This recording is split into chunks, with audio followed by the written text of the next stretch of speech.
So my name is Joey Camper, and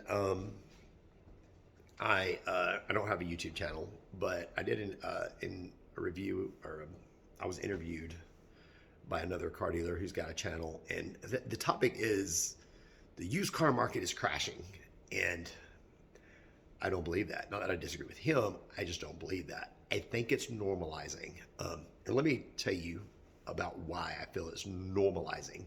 When I opened up, I had a lot of $3,000 and $4,000 cars that were nice cars. I mean, Honda Accords that were super nice, decent miles. I had Civics. I had, a lot of Camrys. And what had happened was a lot of things happened in the economy, and especially, and I think the number one thing I think, and a prime example I'll use is the chips. You go by, everybody drove by these dealerships that had no cars. Um, Big dealerships had no cars. So what happens when they don't have no cars and they're a franchise dealer? Well, they're going to hold on to their used cars because every time they get a used car, a lot of these auctions we go to are full of used cars. There's hundreds of dealer trade-ins. They make their money on their new cars. They're not a used car dealership. They're a franchise dealership. They want to sell you a new car. They do not want to sell you a used car. And a lot of them have, maybe they keep, they have a small used car section, but the majority of their vehicles are, with the exception of some franchise dealers, are new cars. Well, when they don't have those new cars, they're holding on to their used cars. So what I was seeing is auctions that generally have 1 to 2,000 cars with the same amount of dealers, because us used car dealers didn't change. In fact, it might have even grown. So where they would have 1,200 used cars, now because of the chip shortage, these used cars were 600 or 700. So now instead of 1,200 dealers battling for, let's say 1,200 cars. There's 1,200 dealers. There's 1,200 cars, but if there's 1,200 dealers battling over 600 cars, the price is drawn up. I mean, you didn't have to be a car dealer to see it. I mean, you've seen it with everything in the chips. Take this PS5 for instance. You couldn't buy it. It was worth $499, but you couldn't buy it for that. I mean, you could go on Facebook Marketplace, you could go on eBay. They were $1,000. It was a product of the chip shortage.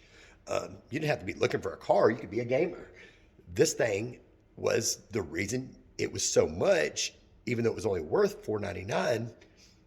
You couldn't buy it for that because you couldn't buy it. Supply and demand. You couldn't go to Walmart and buy a, sorry, see, I'm not a YouTuber, but you could not buy this. So the price of it went up.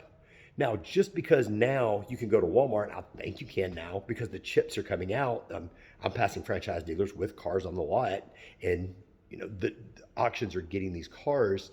This is now worth $499. Again, doesn't mean it's crashing. It just means it's going back to normal. The problem is a lot of people paid $700 and $800 for it. So imagine if you were a reseller and you paid $700 or $800 for this to resell it.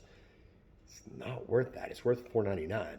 And I think a lot of the dealers just got stuck in the high price game that eventually come down. The crash happened, but it's not really a crash. It's just going back to normal because things are going back to normal. And here's a prime example. I actually sold a guy a truck, a beautiful Chevrolet truck. And I sold it to him in 2020, the early part of 2020, right before COVID really got strong. He bought it for me for $7,000. I made money on that car. I probably got that Chevrolet truck at auction for $5,500. The problem was a year later, he wanted to get out of that truck. And a lot of you did. I mean, it was a consumer market because your car that you might have paid $5,000 was worth $7,000. I mean, we've seen it in everything. We've seen it in houses. We've seen everything. The price of lumber went up. The price of a house, was worth more. We've seen it in everything. The problem is when that stuff started coming back down, the value comes back down. So a lot of, and then going back, I'm getting off track, but I bought that guy's truck back a year later with 10,000 more miles on it. I bought that truck back to him for the same thing he bought it from me for because I couldn't replace it for $7,000. So when I originally bought it for $5,500, sold it to him for $7,000. He drove it for a year, sold it back to me for $7,000, and that was happening all over the place. People's cars that they were buying used were worth a lot more. But now that it's going back to normal, your cars are not worth more, but other dealers are either stuck in it, pay too much. I'm trying to think of the best way to say it. I'm not a big So this is just my opinion. Is I don't think it's crashing. I just think it's going back to normal. And I think a dealer just has to buy right. There's still dealers that are paying retail on a car, and good for them. Great for them. If they can get people to pay for over retail, great. If you looked in the video, the guy interviewed me. I looked half asleep because I got up at 3 o'clock in the morning. Um, I'm actually shaved and decent now, but because I watched that video, by the way. Um, I just think it's you gotta buy right, and there's more cars at the auctions now. The dealerships are getting their cars, not to get off track. The dealers are getting cars. There's more cars. I'm gonna buy right. That Hummer was a bad example of the used car market because that's a specialty piece. They haven't made Hummer, and I don't know. Alexa, what's the last year of the Hummer? From visualcapitalist.com, the Hummer brand was discontinued, and its last truck rolled off the production line in 2010. So that truck has been that '07 has been out of production for 15 years. So which means the ones that are on the road are either racking up miles or they're crashed. And to find one in that condition, regardless of the book, that's one of those things you do have to kind of throw the book out the window because it's limited. I mean, just like anything else, it's limited. So that was a very bad example of what something's worth, and something's worth what someone's willing to pay for it, and that was not a very good example. I think that thing would have easily sold for 22,000. I myself lost that bid by $100, but that's not the example I would have used. I've seen plenty of Lexuses that you can still buy today sell for over retail. I actually watched a Nissan Rogue, which shocked me. It had a retail of 16,000 and it sold for 16,000, and that's probably the one I would have used as an example of what's going on in the market. And it's just dealers are paying that, and good for them. I'm not going to do it. I'm going to keep shopping. There's plenty of auctions out there. There's Manheim, there's Odessa, and I think the dealerships that are going to profit and get through this are going to be the ones that are smart buyers. These that are paying that, good for them. I don't know how they're going to do it. Maybe they can. Maybe they can sell it. I don't know how. But for me anyway, I'm going to keep shopping, keep going to auctions, and I'm going to pay what my app tells me I need to pay. And there's 2,000 cars. I'm going to get 2 or 3. I sell 5 a week on average. At my lot, that's my average sales, 5 a week. Sometimes we get good and we sell more than that, but on the average, we sell 5 a week, 20 a month, sometimes 23 a month. I think we averaged last year 23 a month. But there's cars to be bought. There's cars to be bought at the right. And I would say for the end consumer, shop around. Matter of fact, this is what I would recommend for the consumer. Look at JD Power and don't come in my lot with your Kelley Blue Book private party sell, because you can just throw that out the window. I'm not private party. I have overhead. I have expenses. I have taxes.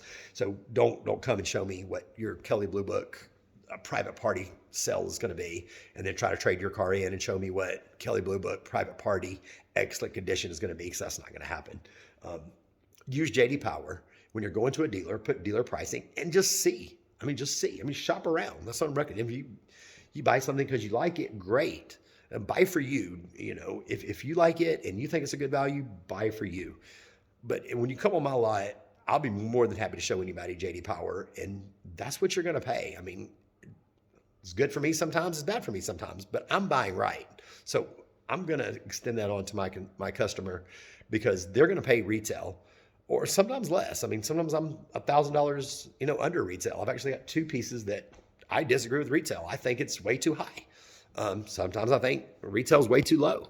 But with that being said, I'm not going to cut this short. It's already 10 minutes, and this is not scripted, so I'm just thinking as I talk, and I don't have a way to edit, so I apologize if it's long, but that's my 2 cents. I don't think there's a crash. I think it's normalizing. I think the crash is the dealers that are paying retail, and you're seeing it over and over and over again at auctions. But us small dealers, we're going to be okay. The ones that are actually shopping and getting up and doing our research, the ones that are kind of spending time. I didn't get to see my wife yesterday at all. This is the first time I'm seeing her. She's waking up looking at me like I'm crazy, but I didn't get to see her because I was buying right. I didn't, just go and pay retail, buy a couple pieces and say, hey, baby, I'm home. I'm doing it to support my family. And it's a lot of hours but the rewards are definitely worth it. That's my 2 cents. Like I said, I'm not a YouTuber. I just wanted to get that out there. Not that I disagree with this guy. I think he's got a good point. I just think we're going back to normal.